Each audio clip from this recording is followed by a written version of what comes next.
Well, we continue our sermon series on the Old Testament patriarch Jacob.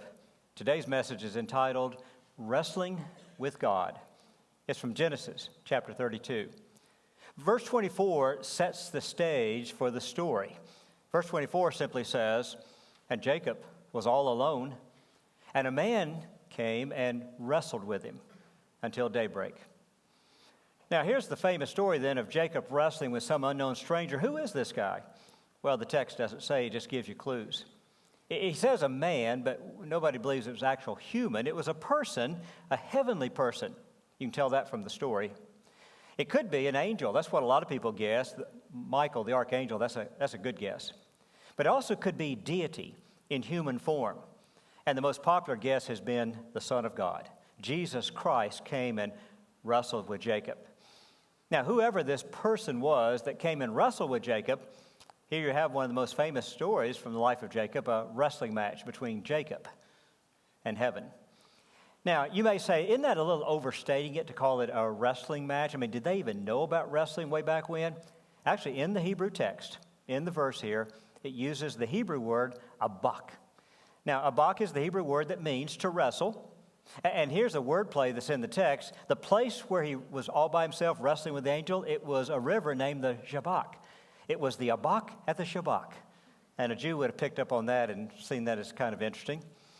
In fact, I'm thinking for a moment, looking at this crowd, are any of you old enough that you can actually remember 1975, the Thrilla in Manila? Anybody remember hearing about that? Yeah. This was the third and final boxing match between Muhammad Ali and Joseph Frazier, being held in the Philippines. And Muhammad Ali, who loved his rhyming when he did news press conferences, he called it the Thrilla in Manila. Well, this is the Abak at the Shabak, a famous wrestling match in history. Now, I say famous wrestling match because if you looked at the history of wrestling, this thing usually gets some kind of notation. It's one of the earliest references to wrestling. Wrestling goes back to ancient times. It's a form of combative competition that's easy to do back in a day when you wouldn't have had much in the way of equipment and development of games. Now, we go back, archaeologists, and they'll find examples of competition in ancient times. They'll find board games and dice games and card games and such as that. But usually when you and I play Monopoly, it doesn't come to fistfights, right? I hope not. If you get into combative competition where it gets a bit physical, well, wrestling is one of the earliest that we know about. And as wrestling developed through the ages, we get references to it sometimes before literature comes along. We find it on the walls of caves. They'll have pictures of wrestlers. Or they'll find it in some little artifacts that archaeologists will dig up. And they'll dig up these little figurines and statuettes that represent wrestling. Likewise, every ancient civilization, once literature developed, they'll mention wrestling in their writings. The ancient Egyptians, the Babylonians, and others. Of course, the Greeks are famous. The Greeks, they had the famous Olympic wrestling. You see, wrestling goes back a long ways. It's got a history. Now, as we're talking about it today, what do you imagine? You picture Jacob wrestling with the heavenly being. Where's your mind going? Perhaps you're thinking along the lines of professional wrestling today that's used for entertaining. You know that's real, don't you? It's not fake, but it's probably not what they did. Maybe you're thinking something a little more regulated and structured like a high school competitive wrestling. That's pretty close. Now, maybe what you're imagining is sumo wrestling. Actually, my rule of thumb is you should never imagine sumo wrestling. It's just one of those images nobody needs. I don't know what it is you're thinking when you picture Jacob wrestling with this heavenly being. But I tell you, there was a wrestling match going on. Or as my family down in Georgia would say, they were wrestling. And they were wrestling on the outside physically, but on the inside, in his heart, Jacob was doing some wrestling as well. See, Jacob had some issues. He's got things he's wrestling with outside and within. You think about it, as I've described him in our sermon series, Jacob was a scoundrel, a life of lying and cheating and deceiving and manipulating people, and it's gotten him in trouble. He wore his welcome with his brother Esau because he stole from his brother Esau, stole the birthright, stole the blessing, lied to his father and deceived there. He took off and ran, had to run from home because Esau said, "I'll kill you." Jacob believed it. He's been gone for decades now, made a life somewhere else. Got a family, got a life. But God told him, you're to go back home. Go back home and face your brother. And so that's where our story brings us. He's there at the Jabbok River. He's all by himself. He sent everybody else across the river, but he's still on this side because he's still thinking. And that's why God sent this heavenly messenger to challenge Jacob. Jacob was challenged. Jacob was challenged to face his brother Esau. For better, for worse, go ahead and get this thing dealt with once and for all. Now, he doesn't want to do it. He's afraid to do it. It says in the passage, he sent scouts out to check on Esau because they're supposed to meet the next morning. Scout comes back and says, oh, he's coming. He's got 400 men with him, the verse says. And it says, and Jacob was greatly afraid. See, you don't take an army of 400 men to a family reunion. Something else is going on here. And he is afraid of the meeting tomorrow morning with his brother Esau. Now, Jacob being Jacob, he's a schemer. He's a manipulator. He thinks he can take any situation, make it work out his way just by scheming. So he's got a great scheme, and here's the scheme. His strategy for defense is first, he's going to send gifts to his brother. When his brother arrives the next morning ready to meet Jacob, first there's going to be gifts that come from his flock and from his herds and perhaps other things as well. And he'll do it in waves. You first get one wave of gifts. Wow, that's great. And then a second wave, and then a third wave. And then he uses a little bit of rhetoric. He says, now each one of you say, this is from your servant Jacob to his lord Esau. Jacob says in the text, I believe this will pacify him, this will appease him. But then he's got a second strategy. Second part of the strategy is he took everybody and all his possessions and divided them into two groups. So that one group will first encounter Esau, and if they attack, at least the second group can take off and run and perhaps survive. Third strategy is, when it comes time for the family to actually appear before Esau, he's divided his family up so that it's going to be going in a pattern that will protect him. You remember he had two wives, the two sisters. He had two handmaids, had children from each one. So he took the two handmaids, and they go first with their kids. And then the wife he was tricked into marrying, she goes next with her children. And then last but not least, his wife he loved, Rachel, she'll go with her son. And then Jacob slips in behind them, lets them go first. You see, Jacob's trying to protect himself. He's scared of his brother. And in his mind, he is scheming ways to make this thing work and work well. But you know what? For all the scheming that he's done, there's still something about it that makes him hesitant. He's hesitant to go forward. Because after all, he's had a lifetime of scheming and strategizing and taking advantage of people. Now it's coming back to haunt him. And so he's hesitant to cross that river, Jabbok. He's hesitant to face his brother Esau because he knows this could be trouble. Now, as he's there on his side all by himself and he's hesitant to act, he does pray, and that's a good thing. Prayer is always good when you've got issues and troubles. And so he prays to God. Let me tell you about that prayer. The words are recorded, at least part of the words. And this is the first recorded prayer in the Bible. Jacob was a man of first. I told you last time that Jacob has the first vision recorded in the Scriptures. Not just a voice speaking to him like Abraham had, but a voice that comes with a visual. Jacob had the first vision. Jacob also had the first vow. I pledge to God I will do this. First one recorded for us, and now he's got the first recorded prayer. Now, when you read his prayer, it may sound pretty good. It's not as good as it sounds, actually. Once again, Jacob, being Jacob, he's manipulating. He's trying to manipulate God. Jacob says, okay, you told me to come here. In other words, I'm in a predicament, and you put me here. Now I'm thinking, Jacob, you did a lot to put yourself there between you and Esau. But no, he's passing this to God. You put me here. You told me to do this. Now, you told me you were going to take care of me, watch over me, so I want you to save me. Now, when he says, I want God to save me, that could be that as I go forward to meet Esau, keep me safe. But with Jacob, it's just as likely to mean, don't make me do this.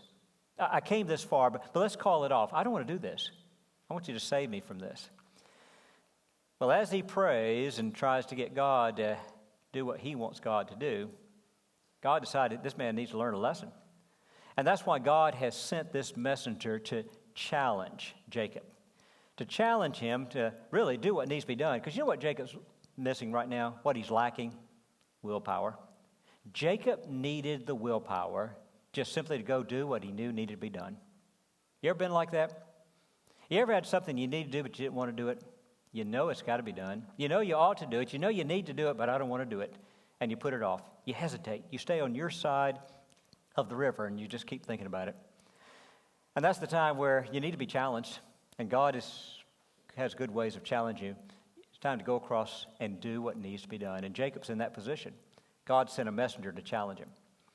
Not only that, but he needed to be challenged to change his ways. You know, it was his wicked ways that got him in the predicament he's in, all that lying and cheating and manipulating and taking advantage of people. It's time for that to stop, and should have stopped a long time ago. It's time for it to stop now. And Jacob's being challenged to stop. When the Lord speaks to him, here's what the Lord says to him: "You have struggled with God and with men." You see, Jacob's whole life has been a wrestling match. Wrestling and struggling and fighting with people. He's fighting with God and with men. You talk about men, it started with him and his brother. You see, when those twins were being born, here comes Esau first, but here's Jacob hanging on to the heel. And as he hanging on to the heel, that really was a symbol of the rest of their lives, as he'll always be trying to take away from his brother. I want what's yours. I want to be number one. I want to be first. And later he will steal the birthright, steal the blessing. He'll lie and deceive his father and struggle with him. That's going to affect their relationship.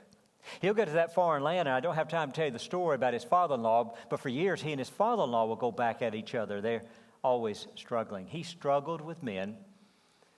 He struggled with God. I mean, here's God trying to shape him into something, make him into something great, and he's resisting God's will because he's doing things his way, by his means. And as he struggled with God, he struggled with men. I suspect he's struggling with himself. Deep within, there's a struggle going on. This is the story of Jacob. And Jacob needs a wake-up call. And that's why God sent this heavenly messenger to wrestle with Jacob and challenge him. Now, once he challenged him, he humbled him. God's moving him in the direction he needs to go. He humbled Jacob. God used a wrestling match to teach Jacob a lesson about humility. Now, you know in principle how wrestling operates. You got two opponents. They're both going to go at each other, use their strength, and see which one can put himself in a superior position to the other. That can be done, for example, by the takedown. You're going to put him down on the mat and get him down in such a way the guy can't get up, and at some point he has to hit the mat and say, "I yield. I give up. You beat me." It can be done in other ways. Well, the old tradition of the circle and two guys, and to see which one can throw the other one out of the circle. It's that second one, that's one I grew up with as a kid, because my friends at school, we like to play King of the Mountain. Except I grew up on the beach in Florida. We don't have very many mountains. Sand dune, maybe. Pile of dirt if somebody puts it there. But listen, whether we used one of those or just simply drew a circle on the playground, somebody got in the center, and let's see if you can push him out. See if you can hold your ground. However the wrestling was done between these two, the idea is let's see which one can get the superior position over the other. Now, here's what I imagine was probably going on, something along these lines. Jacob sent everyone else across the river. He refuses to go. "Not yet. I'm still thinking about this thing." And as he's thinking about it, this man shows up and says, "You're going." "No, I'm not. Not yet." "Yeah, you are." And as one is pulling and one is tugging and this and that, I can see them wrestling over whether or not he's going to cross that river.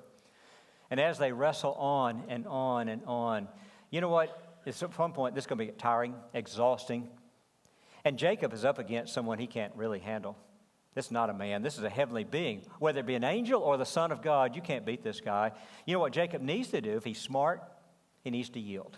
He needs to say, "Okay, fine, I'm not going to fight you anymore," but he refuses. He resists, and he's going to hold his ground. And you say, "Well, good for him. At least he's persistent." Folks, if you're heading down a wrong path, being persistent is not commendable. It's foolish. And he is foolishly resisting God. Well, that's where the heavenly being decides it's time to change up this game. It says simply that he reached down and touched him at the hip socket area. Translators aren't quite sure what to tell you next. Did he dislocate the hip? Did he strain the tendon that's there? But whatever he did, at this point now, he's been crippled a bit, and that's going to change the game. In fact, verse 32, the end of the chapter, this is where it says, "And from that day forward, Jews developed a tradition that a Jewish butcher, when he takes a piece of meat and he's working on the leg section, he'll remove that tendon and discard it as a tribute to the wrestling match that Jacob had." It's just a way of remembering that story. Now, in that story, then, Jacob has been wounded, and that wounded hip will lead to some wounded pride, because now he's going to have to yield whether he likes it or not. He will reluctantly yield to say, "Fine, I give up. I give up. I will go." Now, when he does that, he has to realize, I've bet my match. This is the guy that thought he could get anything he wants, use his mind and scheme and lie and deceive and manipulate. But he can't get away with that with God. He finally has to admit, I can't beat God, not in a wrestling match. I don't know why he thought he could in the first place. There's a good lesson here for all of us. If you're struggling against God's will for your life, he's got something you want and you're telling him, no, I'm going to do it my way, that struggle is just going to get exhausting. You can't win that. See, the way it works with God is this. You have to first lose if you ever want to win and gain something with God. You first got to yield. And once you yield and say, fine, we'll do it your way, then something good can happen in your life. I don't know what you may be struggling with. Whatever it is, it's time to let it go. It's time to yield. It's time to say, I'm not fighting this any longer. I'm going to work with God on this. And Jacob finally did. Finally came to his senses. Now, when he got done, God decided to give him a daily reminder of the lesson he'd learned on humility. So he walked away with a limp. He crosses the river. He's ready now to meet his brother. And as he goes, he's limping. Now, as he's limping, God is giving him a reminder of his limitations, of his weaknesses. The guy who thought, I can do about anything I set my mind to, found out I can't do everything, certainly not when I'm going up against God. And thus he's got the reminder of his weakness and limitations, a reminder that his life has areas that need work, that need change. Every one of us needs such reminders, don't we? And that's why God sometimes challenges us and humbles us to remind us of those lessons. I'm reminded of what the Apostle Paul tells us in 2 Corinthians chapter 12 about himself. Paul says, I've got a thorn in the flesh. And we don't know what it was. We just imagine the possibilities. Some think it was something to do with his eyesight. Galatians makes a phrase that makes you think Paul had some vision issues. Others think it's something with his side, the way he describes it there in 2 Corinthians 12, that he's got some kind of issue, maybe something with the hip joint or whatever. Whatever Paul had, Paul is annoyed by it, he's frustrated by it, and he prayed and he prayed and he prayed for God to heal him and remove this thing, and God didn't, left it there. Kind of frustrated Paul that God wouldn't give him what he wanted. At some point, he finally learned the lesson. God got through to the Apostle Paul. And Paul explains it in 2 Corinthians 12. Here's what Paul says. My lesson from God is this.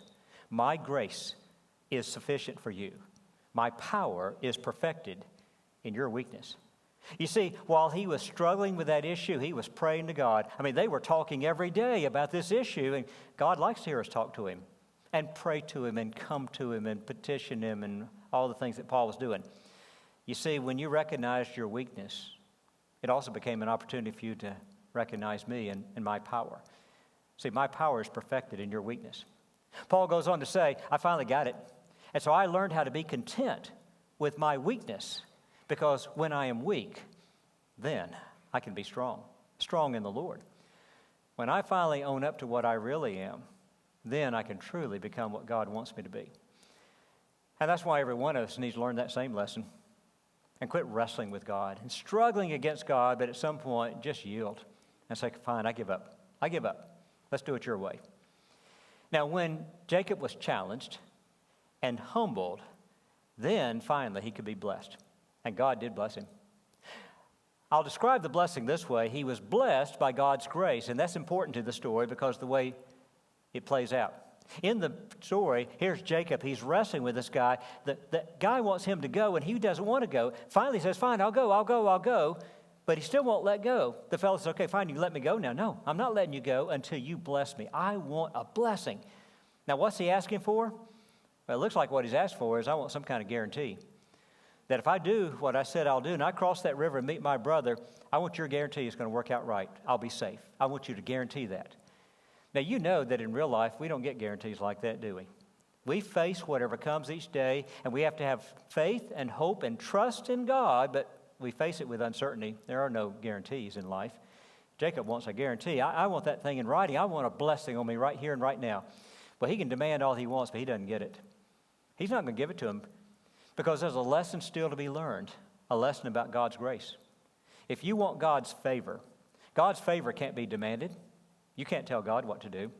It can't be taken from him by any kind of manipulation like Jacob tried to do in his prayer. Listen, God's grace is something he chooses to give. And he chooses to give it to those who will humble themselves before him. And so it is, you have to humble yourself before God. And if you do it right, what you say is, Lord, I'm going to do your will. I'm going to do what you want. And I don't know if you're going to bless me or curse me. I don't know if it's going to be good or bad, but I'll do it anyway. kind of like what the three men said when they got ready to be cast into the fiery furnace. They said, we believe God will rescue us. Even if he doesn't, we're still going to go. Whether it's blessing or cursing, whether it's good or bad, it doesn't matter. I'm going forward. And when you can reach that state of a humbled spirit before God, now you're ready. Because that's the humble spirit God's looking for. That's the humble spirit that finally acknowledges, I always had the upper hand. That's how Jacob thought. I'm the guy that gets the upper hand on people, but he's now met someone who's greater a match than him, someone who's got the upper hand over him. And when he humbled himself, then finally, God could bless him. He got a new name out of the deal. That's good. He's long overdue. Remember his original name? His original name was Jacob, which meant to grasp the heel. It's when they were born, the two twins. And while Esau came out first, here's Jacob and his little hand just hanging onto the heel. They thought that was cute. They named him Jacob, to grasp the heel. But it really became a symbol of their relationship, as he's always trying to take away from Esau, trying to take advantage of him. He did that with everybody. It's time for him to move on to a new name. The new name God gave him was Israel. You've heard of the people of Israel, the nation of Israel. They got it from their forefather, Jacob, Israel. Now, Israel means to strive with God, to struggle with God. Now, that can go one of two ways. It's Jacob's choice now. It could go the way Jacob's been living his life, to strive against God, to wrestle with God, to struggle against God. I don't want to do that. It could go in a more positive way, to strive with God, to struggle with God and do what God wants. This is going to be tough. Let's do it. Let's do it together, and we'll struggle through it. It's Jacob's choice now which way he's going to take that name. Actually, it's your choice as well. I find it interesting that in the New Testament, God's people, the church, we're called the New Israel. Every one of us facing that same choice. Are you going to strive against God or strive with God? Are you going to work against him or work with him? It's always your choice as you let God's will encounter your life. How are you going to deal with God? He walked away from this wrestling match a grateful heart. Oh, he was so grateful. And he describes that. First, he named the spot of ground they were on, he named it Peniel, which basically means face of God. He said, I was in the face of God. I stood face to face with God. I wrestled with God. Whether it was an angel or the Son of God, it doesn't matter. I wrestled with heaven. I wrestled with God. And my life was preserved. I lived to tell the tale. You know, Jacob finally realized this thing could have turned out really bad for me. See, all the heavenly being had to do was just touch him, and he was wounded. Imagine if he'd really gotten upset with him. He could have destroyed him right there on the spot. I wrestled with God, and I survived it. And he understood that God had been gracious to him, and he was grateful to God. That's the story of Jacob and his wrestling match with heaven. I think about that story. Let me give you a conclusion. Jacob was a man who had everything a man could ever want. As far as success in this world, boy, he had it, and he got it his way. He schemed, he lied, he manipulated, he cheated, and it paid off for him. For example, as far as wealth, one of the stories I didn't get to tell you is how he cheated his father-in-law, and in the process took from his father-in-law's flock animals that became his, and over time his flock became larger than his father-in-law, largely because Jacob was a manipulator. Also, family. He had 12 sons plus the daughters. I mean, if you measure it by human standards, this is a man who had accomplished what most of us long for in life. To have family and wealth and all this good except one thing. Jacob was still missing something. There was a piece in his life that just wasn't right. It wasn't there. And that's why it was time for God to send someone to wrestle with him. He needed to be challenged. Because there was something in his spiritual walk with God that wasn't quite where it ought to be. Perhaps the same thing could be true for any one of us in this room. That we got a lot of good things going for us, and we did it. But you know, there's something that I haven't quite done to get right with God. And you've struggled, you've wrestled, you've resisted, but it's time to quit. Because as God challenges us, he wants us to humble ourselves before him, to yield and say, I'm done fighting you. Let's do it your way. And as you yield, God can truly bless you in the blessings that you haven't yet received. And that, folks, is the lesson every one of us can learn from the wrestling that was done by Jacob.